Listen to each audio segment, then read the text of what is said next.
Sino dito yung lumaki sa lolo't lola nila? For sure, konti lang makaka-relate dito kasi hindi naman lahat sa atin ay naabutan ng malakas at nakasama ng matagal yung mga grandparents nila. Aminin na natin, ibang klase magmahal ang mga lolo't lola.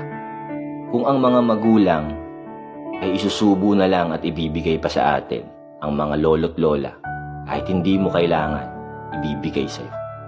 Yung tipong pag binisita mo sila at kinamusta, aabutan ka ng pera kahit barya, kahit hindi ka naman nangihingi. Tapos sasabihin pa sa'yo, huwag mo sabihin sa mama mo na binigyan kita ng pera.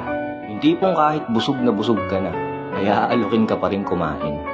It doesn't matter kung masigla ka or may sakit ka. Basta sa paningin ng mga lola't lola natin, payat tayo at kulang sa kain. Apo, ang payat mo ata ngayon, hindi ka ata nakakakain ng tama. Pamilyar ka sa linya na yon. Sila yung sasang-ayon sa'yo sa panahong tinatalikuran at sumasalungat na sa'yo ang lahat. Yung kahit na may kasalanan ka at pagkakamaling nagawa, pagtatanggol ka pa rin at pagtatakpan. Ganun sila magmahal. 12 years old ako nung nawala yung lola ko. Siya yung nag-alaga sa amin mula pagkabata kasi both parents ko ay may mga trabaho. Masasabi kong kami yung naging paborito niyang mga apo. Siyempre, bukod sa araw-araw niya kami nakakasama, napatunayan ko yun nung may mga bumibisita kaming kamag-anak at mga pinsan. Tinatago niya yung mga pagkain kasi ayaw niyang maubos dahil baka daw walang matira sa aming mga apo niya.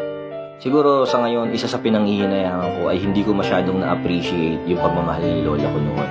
Siguro dahil bata pa ako, hindi ko pa na-realize na ganun pala yung pagmamahal ng mga lolo't lola.